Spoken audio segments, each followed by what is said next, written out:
इतिहास लोक में आपका अभिनंदन। गांधी दर्शन की चर्चा कर रहे हैं और हमारी चर्चा के केंद्र में है गांधी जी की आत्मकथा सत्य के साथ मेरे प्रयोग। अद्भुत किताब है मित्रों, सभी को पढ़नी चाहिए और एक से अधिक बार पढ़नी चाहिए। सत्य के साथ मेरे प्रयोग के सिलसिले में पहले हमने उसमें लिखी हुई गांधी जी की प्रस्तावना की बात की और उसके बाद बात की पहले अध्याय जन्म की।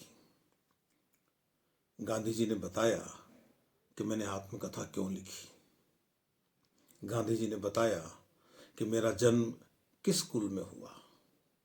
गांधी जी ने उन बातों का जिक्र भी किया जो उनकी प्राथमिक शिक्षा से संबंधित थी।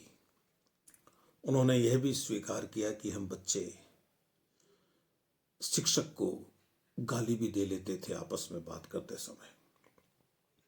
जिक्र किया था कि हम गाया करते थे, एक डे एक पापड़ शेक, पापड़ कच्चो, फिर खाली जगह और उसके बाद में मारो, फिर खाली जगह। एक जगह शिक्षक का नाम और एक जगह गाली। सत्य को गांधी जी ने स्वीकार करने का संकल्प ले रखा था, इसलिए जो कहना है वह सत्य कहना है। दूसरा अध्याय बचपन का है। वे लिखते हैं कि पोरबंदर से पिताजी राजस्थानिक कोर्ट के सदस्य बनकर राजकोट गए। उस समय मेरी उम्र कोई 7 साल रही होगी। मुझे राजकोट की ग्रामशाला में भर्ती कराया गया। वे कहते हैं कि उस समय की पढ़ाई के बारे में मैं इतना ही कह सकता हूं कि मैं मुश्किल से साधारण श्रेणी का विद्यार्थी था। लेकिन वे यह भी कहते हैं कि मुझे याद नहीं पड़ता कि मैंने कभी किसी शिक्षक को धोखा दिया हो। नहीं, मुझे यह याद है कि मैंने कभी किसी को मित्र बनाया हो। कहते हैं मैं बहुत ही शर्मीला लड़का था। जैसे ही विद्यालय खुलता मैं विद्यालय में पहुंच जाता और जैसे ही विद्यालय की छुट्टी होती मैं सीधा घर जाता, घर भागता। वे कह रहे हैं कि मैं ये भागता शब्द जानबूझकर लिख रहा हूं क्योंकि मुझे किसी से बातें करना अच्छा नहीं लगता था और साथ ही यह डर भी रहता था कि मेरा कोई मजाक उड़ाएगा। तो इतने शर्मीले बालक गांधी जी। वे कहते हैं कि हाई स्कूल के पहले ही वर्ष की बात है। परीक्षा के समय की एक घटना बताते हैं वे कि शिक्षा विभाग के इंस्पेक्टर जाइल्स विद्यालय का निरीक्षण करने आए और उन्होंने अंग्रेजी के एक शब्द कैटल की वर्तनी लिखने के लिए कहा, KETTLE। गांधी जी ने वह वर्तनी गलत लिखी थी तो शिक्षक महोदय अपने जूते की नोक से उनको नोक अड़ाकर उनको संकेत कर रहे थे, ठोकर लगाकर, कि तुम पास वाले का देखकर सही लिख लो। गांधी जी कहते हैं कि मुझे तो यह ख्याल ही नहीं आया कि ऐसा करना चाहिए, जबकि दूसरे सारे विद्यार्थियों ने सही लिख ली वर्तनी और गांधी जी की गलत हो गई। गांधी जी ने कहा कि मैं तो यह सोच रहा था कि मुझे ठोकर इसलिए लगाई जा रही है कि मैं कहीं नकल नहीं कर लूं, जैसा आता है वैसा ही लिखूं। लेकिन बाद में पता चला कि शिक्षक तो यह चाहते थे कि यह मोहन दूसरे का लिखा हुआ देखकर अपनी वर्तनी को सही कर ले। लेकिन गांधी जी कहते हैं कि मैं तो बेवकूफ ठहरा। विनोद में कह रहे हैं।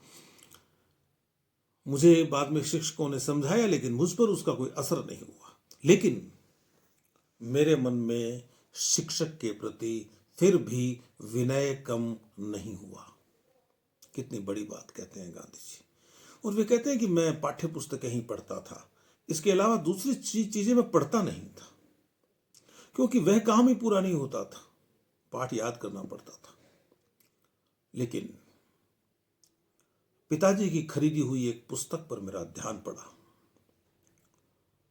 और वह पुस्तक थी श्रवण पितृ भक्ति नाटक। गांधी जी ने कहा कि मेरी इच्छा उस पुस्तक को पढ़ने की हुई और मैं उसे बड़े चाव से पढ़ गया। वे कहते हैं कि उन दिनों लोग शीशे में नाटक दिखाने के लिए घर भी आया करते थे। बाद में उसका रूप बाइस्कोप ने लिया। वह नाटक उन्होंने वहां पे देखा। वे कहते हैं कि मैंने वह दृश्य भी देखा जब श्रवण अपने माता पिता को कावड़ में बिठाकर तीर्थ यात्रा के लिए लेकर गया। मेरे जीवन पर श्रवण की कथा का बहुत प्रभाव पड़ा। मुझे लगा कि मुझे भी श्रवण के समान बनना चाहिए। वे लिखते हैं कि श्रवण की मृत्यु के बाद उसके माता पिता का विलाप मुझे आज तक याद है। और वह जो छंद था जिसमें विलाप गाया गया था, उन्होंने कहा कि मैंने उस छंद को बाजे पर बजाना सीख लिया। मुझे बाजा बजाने का शौक था, इसलिए पिताजी ने मुझे एक बाजा लाकर भी दे दिया था। गांधी जी कहते हैं कि उन्हीं दिनों एक नाटक कंपनी आई थी और उसका नाटक देखने की इजाजत मुझे मिली। हरिश्चंद्र का आख्यान था। गांधी जी के चरित्र में, गांधी जी के व्यक्तित्व में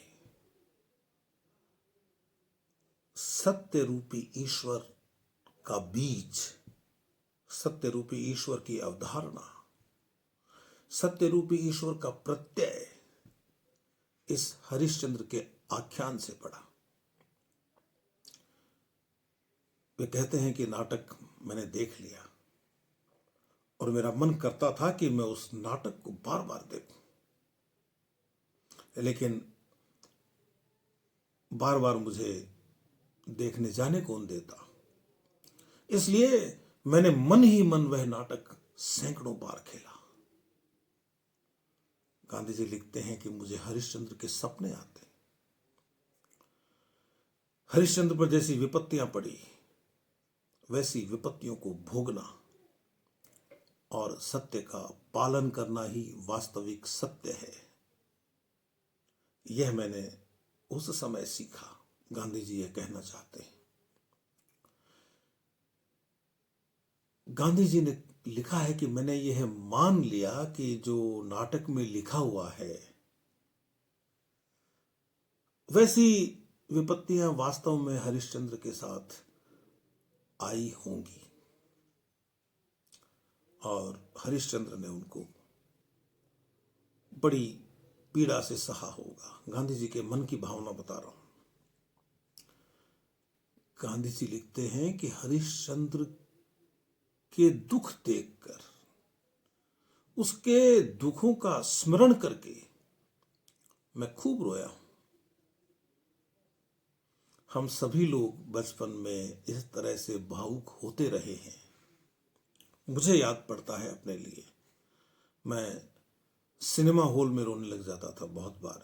जब मेरे माता पिता मुझे कुछ सिनेमा दिखाने ले जाते थे, मैं साथ जाता था उनके। यद्यपि बहुत कम जाना होता था उस जमाने में, तो सिनेमा में कोई मर जाता था, परिवार के लोग रोते थे, तो मैं भी रोने लगता था। लेकिन गांधी जी पर इस करुणा का स्थायी प्रभाव पड़ा और हम जैसे सामान्य लोग उस करुणा को अपने व्यक्तित्व का ऐसा गुण नहीं बना पाए जिसके कारण हम में भी थोड़ा बहुत महानता का अंश आ जाता। गांधी जी में वह आ गया। गांधी जी कहते हैं कि आज तो मुझे समझ में आता है कि हरिश्चंद्र कोई ऐतिहासिक चरित्र नहीं था, लेकिन वे कहते हैं कि मेरे विचार में हरिश्चंद्र और श्रवण कुमार आज भी जीवित हैं। वे कहते हैं कि यदि मैं आज भी उन नाटकों को पढ़ूं तो मेरी आंखों से आंसू बहने निकले। इतिहास के विद्यार्थी हैं हम, और इतिहास लेखन की जब चर्चा होती है तो हमारे अनेक विद्वान कहते हैं कि इतिहास कथाओं से नहीं बनता, इतिहास सच्चाई से बनता है। हम भी मानते हैं। यहां गांधी जी के प्रसंग में हरिश्चंद्र निश्चित रूप से कोई ऐतिहासिक चरित्र नहीं है, लेकिन एक कथा के नायक के रूप में उसके ऐतिहासिक होने से कौन इनकार कर सकता है। जिस किसी ने भी वह कहानी लिखी है, उस कहानी की सच्चाई से कौन इनकार करेगा। और इसका प्रभाव लोगों पर पड़ा, लोगों ने अच्छी बातें सीखी। लोगों का कहानियों के माध्यम से, आख्यानों के माध्यम से अच्छी बातें सीखना, संस्कारित होना, क्या इतिहास का हिस्सा नहीं होना चाहिए? निश्चित रूप से होना चाहिए। कथाओं का भी अपना इतिहास होता है, कथाओं के प्रभाव का भी अपना इतिहास होता है। इसलिए इतिहास की रचना में साहित्य का अत्यधिक महत्व है। साहित्य से समाज जो सीखता है उसका भी अत्यधिक महत्व है। जब गांधी जी कहते हैं कि मैं साधारणतः पाठशाला की पुस्तकों को छोड़कर कोई दूसरी पुस्तकें नहीं पढ़ता था, सबक याद करना चाहिए, उसमें कोई उलाहना नहीं होना चाहिए, उलाहना सहा नहीं जाता था। शिक्षकों को धोखा देना ठीक नहीं था, इसलिए मैं पाठ याद करता था। कितनी कितनी ईमानदारी से गांधी जी अपने बचपन की बातों को स्वीकार कर लेते हैं। आप देखेंगे, मैं जब बात करूंगा अगले अध्याय की, तीसरे अध्याय की, बाल विवाह की, तो आप पाएंगे कि गांधी जी जो कह रहे हैं वह सही कह रहे हैं। जिसे कहने की वे जरूरत नहीं समझते हैं, उस बात को वे नहीं कहते हैं। तीसरा अध्याय बाल विवाह का अध्याय है, और पहली ही पंक्ति यह है कि मैं चाहता हूं कि मुझे यह प्रकरण न लिखना पड़ता। मैं चाहता हूं कि मुझे यह प्रकरण न लिखना पड़ता, लेकिन इस कथा में मुझको ऐसे कितने ही कड़वे घूंट पीने पड़ेंगे। यानी मैं अपने बाल विवाह की कथा लिखूंगा तो मुझे अनेक बातें जो कहनी चाहिए नहीं कहनी होंगी। ये गांधी जी कहते हैं। यह भी कितना बड़ा सत्य है कि मैं कुछ बातें कह नहीं रहा हूं, और कुछ बातें नहीं कहने के कारण मुझे कड़वे घूंट पीने पड़ रहे हैं। गांधी जी ने कहा कि सत्य का पुजारी होने का दावा करके मैं और कुछ कर ही नहीं सकता। यह लिखते हुए मन में आकुलता है कि 13 साल की उम्र में मेरा विवाह हुआ था। वे कहते हैं कि आज मेरी आंखों के सामने, उस जमाने की बात कह रहे हैं, 12-13 साल के बालक मौजूद हैं, और मैं उन्हें देखता हूं तो अपने विवाह का स्मरण करता हूं और मुझे अपने ऊपर दया आती है, और मेरी इच्छा होती है कि मैं इन बालकों को बधाई दूं कि इनको उस परिस्थिति से नहीं गुजरना पड़ा जिससे मुझे गुजरना पड़ा था। गांधी जी कहते हैं कि 13वें वर्ष में मेरा विवाह हुआ, और अपने विवाह के समर्थन में मुझे एक भी दलील नहीं सूझ रही है। इन्हें आप ये देखिए कि गांधी जी अपने जीवन के सत्य को उद्घाटित करना चाहते हैं, और जो हो गया उसे न्यायोचित सिद्ध करना नहीं चाहते। आगे जाकर वे कहेंगे, जो बात सही है वह सही कहेंगे। वे कहेंगे कि बाल विवाह बहुत बुरी बात है, लेकिन उन्होंने कहा कि इसके साथ एक चीज यह ठीक होती थी कि विवाह के बाद में वर और वधू पति और पत्नी बन जाते थे। पति और पत्नी